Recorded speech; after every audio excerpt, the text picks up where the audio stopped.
మీ ఎలాంటి వ్యాపార ప్రకటనలకైనా వెంటనే మా ఛానల్ సంప్రదించండి. ప్రస్తుతం మనతో పాటు ప్రముఖ ఆధ్యాత్మికవేత్త వేదిక్ ఆస్ట్రాలజర్ అవినాష్ దాస్ గారు మనతో ఉన్నారు. గురుగారితో మాట్లాడేద్దాం. నమస్కారం గురుగారు. నమస్కారం. ఓం నమ శివాయ.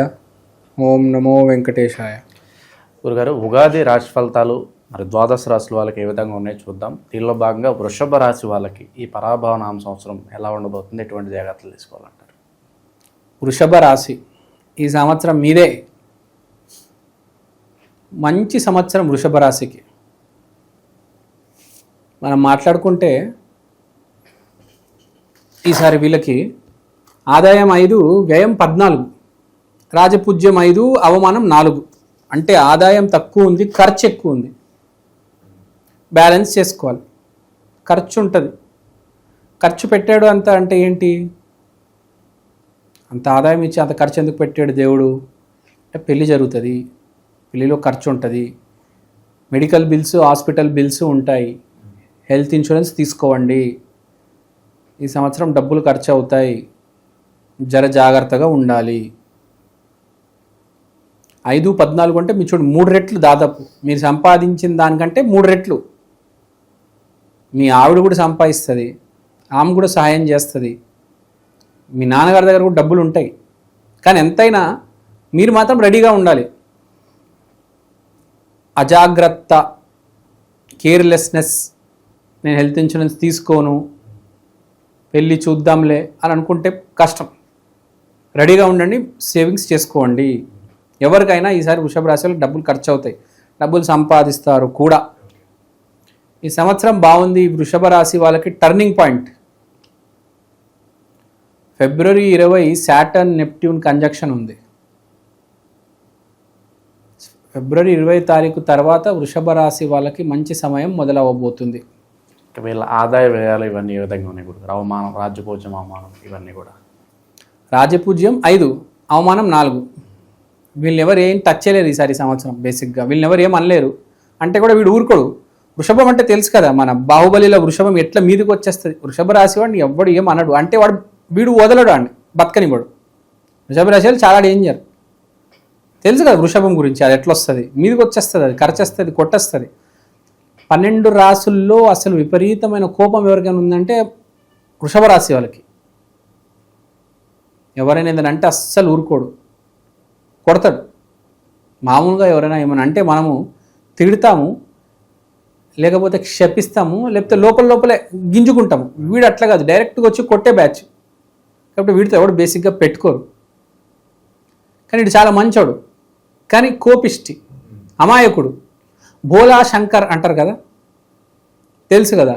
చాలా హ్యాపీగా ఉంటాడు. ఎవడేమైనా అంటే ఇంకా 3వ కన్ను తెలుస్తాడు. బేసిక్గా వృషభ రాశి వాళ్ళు అది. వృషభం అంటే కూడా శివుడిదే కదా, నంది. బేసిక్గా శివుడికి ఎలాంటి లక్షణాలు ఉంటాయి, నంది కూడా అట్లనే ఉంటాడు. అంతే కదా. అహంకారం ఉంటుంది, ఈగో ఉంటుంది, నేను అని ఉంటుంది. అది తగ్గించుకోవాలి. అదే వృషభానికి ప్లస్ మైనస్. అదే ముందుకు తీసుకెళ్తుంది, అదే వెనక్కి నెట్టుతుంది. సో తర్వాత ఇప్పుడు వీళ్ళ గురించి మాట్లాడదాం. వీళ్ళకి రాహు 10వ ఇంట్లో, శని 11వ ఇంట్లో. సో వీళ్ళకి సరళ యోగము, విమల కీర్తి యోగం ఉంది ఈసారి. ముందు సరళ యోగం గురించి మాట్లాడదాం, తర్వాత విమల కీర్తి యోగం గురించి మాట్లాడదాం. సో ఫస్ట్ సరళ యోగం. సరళ యోగం అంటే ఏంటి?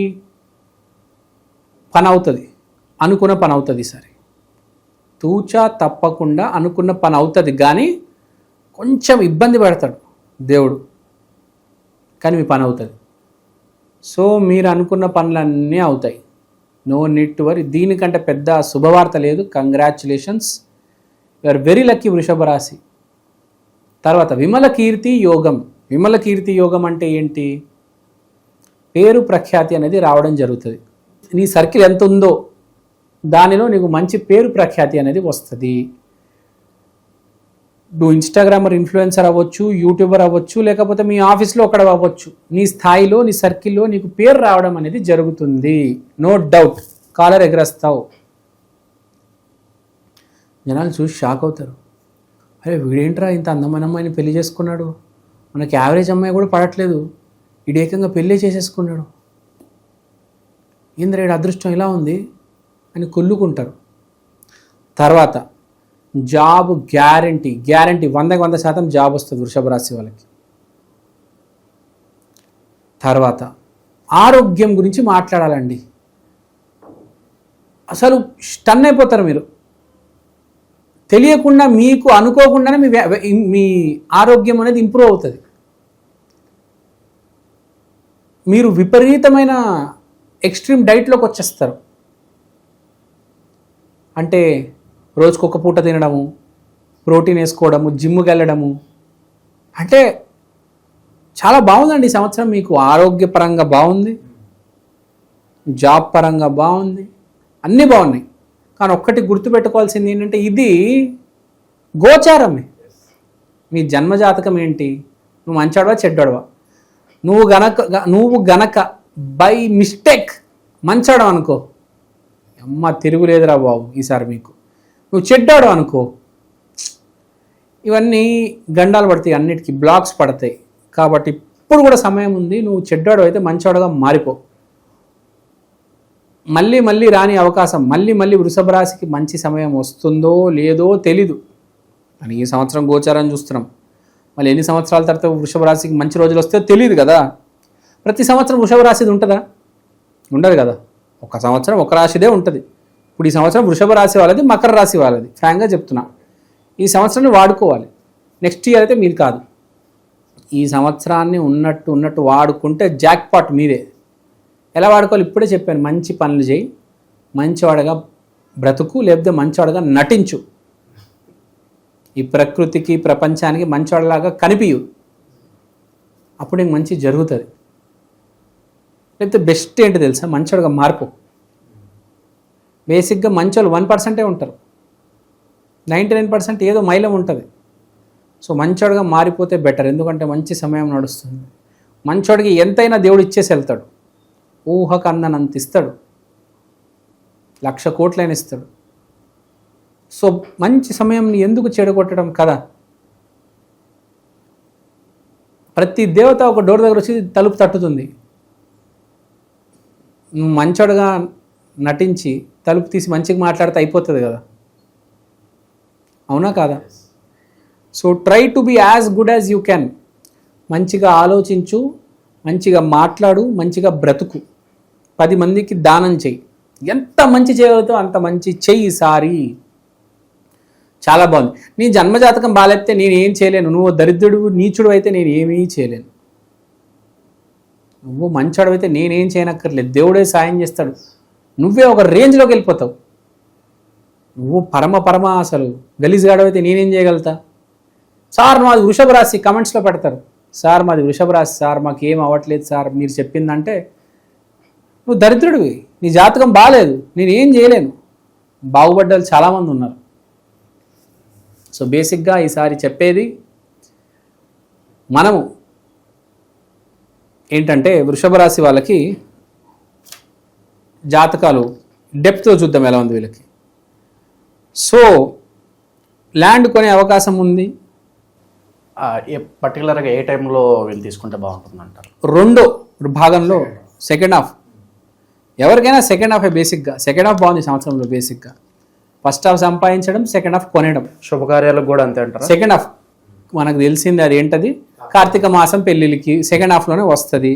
ఓకే, తర్వాత శ్రవణ మాసం అది కూడా సెకండ్ హాఫ్లోనే వస్తుంది ఆల్మోస్ట్. సో సెకండ్ హాఫ్ చాలా బాగుంది. భూమి కొనే అవకాశం ఉంది. వ్యాపారం పెడితే చాలా బాగా నడుస్తుంది. పేరు ప్రఖ్యాతి వస్తుంది వ్యాపారానికి. ఫుడ్ బిజినెస్ పెడతారా వీడి దగ్గర ఇడ్లీ బాగుంటుందిరా అని పేరు వస్తుంది. అరే వాడి దగ్గర బిర్యానీ బాగుంటుందిరా పేరు వస్తుంది. పెట్టే వ్యాపారానికి పేరు వస్తుంది. తర్వాత పెళ్లి చేసుకున్న వాళ్ళకి మంచి కట్నం వస్తుంది. ఫాదర్ సైడ్ నుంచి కూడా డబ్బులు వస్తాయి. ఎమోషనల్గా అయితే అసలు గాల్లో ఉంటాడు మనిషి సంవత్సరం.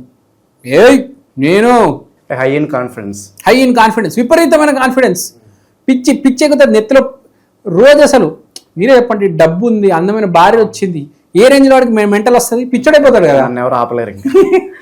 గాల్లో తేలుతాడు ఇంకాడు. గాల్లో తేలే సంవత్సరం ఇది. చాలా మంచి సంవత్సరం అండి వృషభ రాశి వాళ్ళకి. ఒక్కటి ఈ అన్నిటికి ఒకటే, నువ్వు మంచివాడుగా మారితే చాలు. కనీసం ఒక 50%, ఒక 10% మారినా చాలు. తర్వాత శివగ్రహం ప్లూటో 9వ ఇంట్లో ఉంది అంటే ఇదంతా కారణం ఏంటంటే దేవుడే. దేవుడు ఆశీర్వాదం ఉంది తమ్ముడు నీకు. శివయ్య ఆశీర్వాదం ఉంది ఈ సంవత్సరం. శివయ్య మెయిన్గా పార్వతీదేవి ఆశీర్వాదం ఉంది. శివ పార్వతులు ఇద్దరు ఆశీర్వాదం ఉంది.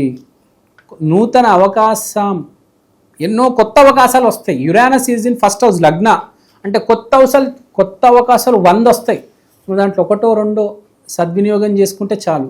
అసలు ఎలా చెప్పాలి అర్థం కావట్లేదు, అంత బాగుంది వృషభ రాశి వాళ్ళకి. సో మంచివాడికైతే ఇదంతా మంచిగా జరుగుతుంది, కానీ ఇప్పుడు చెడ్డోడికి మనం పరిహారం చేసుకోవాలి. ఎలాంటి వాళ్ళైనా కూడా పలానా విషయాల్లో మీరు జాగ్రత్తగా లేకపోతే ఈ సంవత్సరం ఇబ్బందుల్లో పడతారంటే ఏం చెప్తారు వీళ్ళకి? వృషభ రాశి వాళ్ళకి మీరు ఇబ్బందుల్లో పడతారు, ఏం చేస్తే ఇబ్బందులు పడతారు, ఏం చేస్తే ఆ ఇబ్బందుల నుంచి బయటపడాలి. 2, 1 జీబీ అహంకారం, ఇగో, దానికి పోవద్దు. ఎవ్వరికి ఎదురు సమాధానం చెప్పొద్దు. ఎవరైనా కానీ I'm sorry, forgive me, thank you, gratitude. దేవుడా నాకు ఇన్ని ఇచ్చావు, రుణపడి ఉంటాను నీకు. అందరికీ ప్రతి మనిషికి thank you so much. Gratitude అంటారు చూడండి, తెలుగులో ఏమంటారు నాకు కరెక్ట్గా గుర్తుకు రావట్లేదు. ఆ గ్రాటిట్యూడ్ ఉండాలి ప్రతి దానికి. నాకు జాబ్ ఇచ్చాడు దేవుడు, నాకు యూట్యూబ్ ఛానల్ ఇచ్చాడు, అది సక్సెస్ఫుల్గా నడుస్తుంది, నాకు ఫ్రెండ్స్ ఇచ్చాడు. ఆ ఫ్రెండ్స్కి ప్రతి మనిషికి థ్యాంక్ యూ చెప్పడం, ఏదో ఒకటి వాళ్ళకి ఇవ్వడం. ఏ స్వీట్ బాక్స్ కావచ్చు, ఏ ఫుడ్ ఐటమ్స్ కావచ్చు, ఏదో ఒకటి వాళ్ళకి ఇవ్వడం. సో బేసిక్గా ఏదో ఒకటి ఇస్తూ ఉంటే బాగుంటుంది. తర్వాత మనం మాట్లాడేది ఇప్పుడు ఏమి చేయాలి అంటే రెమెడీస్. బిగ్గెస్ట్ రెమెడీ వీళ్ళకి ఏంటంటే గ్రాటిట్యూడ్. కృతజ్ఞతాభావం. బాగా చెప్పారు. ఎంత కృతజ్ఞత భావం ఉంటే అంత బాగుంటుంది. సో తర్వాత మన దైవికమైన రెమెడీస్ కూడా చెప్పాలి. వృషభ రాశి కాబట్టి నంది అంటే శివుడి దగ్గరికి వెళ్ళిపోవాలి. శివయ్య దగ్గరికి వెళ్ళిపోవండి, దేవుడు ఆశీర్వాదం తీసుకోండి. ప్రతి సోమవారం మీరు శివయ్య దగ్గరికి వెళ్ళాలి. అది కాకుండా శుక్రవారం రోజు రాధాకృష్ణ టెంపుల్కి కూడా వెళ్ళండి. అలా అని చెప్పేసి దేవుడి దగ్గరికి వెళ్ళడం అది ఒకటే కాదు పరిహారం. పేదవాడికి సాయం కూడా చేయాలి. రోడ్డు మీద ఎవరితో పడను ముందు వాడికి మనం సాయం చేయాలి, తర్వాత దేవుడి దగ్గరికి వెళ్ళాలి. లేనివాడికి డబ్బులు ఇవ్వండి, తర్వాత దేవుడు కదా. నువ్వు 10 మందికి సాయం చేస్తే దేవుడు నీకు సాయం చేస్తాడు. చాలామంది నాకు చెప్పుకుంటారు, గుళ్ళు గోపురాలకు వెళ్ళాను, అదేదో కాశీకి వెళ్ళాను, అరుణాచలంకి వెళ్ళాను, 1,00,000 రూపాయలు ఖర్చు అయింది అంటారు. సరే 1,00,000 రూపాయలు ఖర్చు అయింది తప్పులేదు. నువ్వు పేదవాడికి 10,000 ఇచ్చావా? ఇవ్వరు. పుణ్యక్షేత్రాలకు ఎంతైనా ఖర్చు పెడతారు, పేదవాడికి 10,000 ఇస్తారు, ఇవ్వరు. అనాథాశ్రమంకి వెళ్ళాలి, ఆర్ఫనేజెస్కి వెళ్ళాలి, అక్కడ 50,000 ఇవ్వాలి. తర్వాత నీకు నువ్వు 1,00,000 రూపాయలు పెట్టుకో, తప్పులేదు. నువ్వు దేవుడికి ఎంత పెడుతున్నావో పేదవాళ్ళకి కూడా అంత పెట్టు. Okay, so this is also very important point for వృషభ రాశి. ఒక చేత్తో తీసుకుంటున్నావు కదా, ఒక చేత్తో ఇవ్వాలి కూడా. ఎంత తీసుకుంటున్నావో అంత ఇవ్వు, అది గుర్తుపెట్టుకో. బేసిక్గా చాలా ఇంపార్టెంట్ పాయింట్ ఇది. దేవుడని చాలామంది చాలా ఖర్చు పెట్టేస్తారు, దానివల్ల ఏం యూజ్ ఉండదు. అక్కడ పెట్టాలి, ఇక్కడ పెట్టాలి కదా. నువ్వు దేవుడు గుడికి వెళ్ళావు, బయట యాచకులు ఉంటారు, వాళ్ళకు ఇవ్వాలి కదా. దేవుడు గుడికి వెళ్ళావు, అన్నదానం చేయాలి అక్కడ కదా. నేను 5 స్టార్ హోటల్లో ఉన్నాను, నేను ఫ్లైట్లో వెళ్ళడం కాదు, అక్కడ వెళ్ళి అన్నదానం చేయించాలి. అది కూడా చాలా ఇంపార్టెంట్. తప్పులేదు, నువ్వు 5 స్టార్ హోటల్లో ఉండు, ఫ్లైట్లో వెళ్ళు, నేనేం కాదనట్లేదు. అన్నదానం చేయించాలి, యాచకులు 10 మందికి బట్టలు పెట్టాలి. పేదవాళ్ళకి ఎంత చేయగలిగితే అంత చేయాలండి, అది గుర్తుపెట్టుకోవాలి. నువ్వు పేదవాడికి ఎంత చేస్తే దేవుడు నీకు అంత చేస్తాడు. ఇవాళ హైదరాబాద్లో నాకు తెలిసి ఒక నెలకు ₹1,00,00,000 పైన సంపాదించేది 1000 మందే ఉన్నారు అంతే. ఎందుకు? వాళ్ళు చేయగలుగుతున్నాడు సేవ సొసైటీకి. ఎంత చేయగలిగితే అంత దేవుడు ఇస్తాడు, అది. సో అది గుర్తుపెట్టుకోవాలి. Keep giving, that's it. ఓవరాల్గా ఈ వృషభ రాశి వాళ్ళ పరిస్థితి ఈ నూతన సంవత్సరం ఏ విధంగా ఉంటుందో మంచి విశ్లేషణ అందించారు. ధన్యవాదాలు.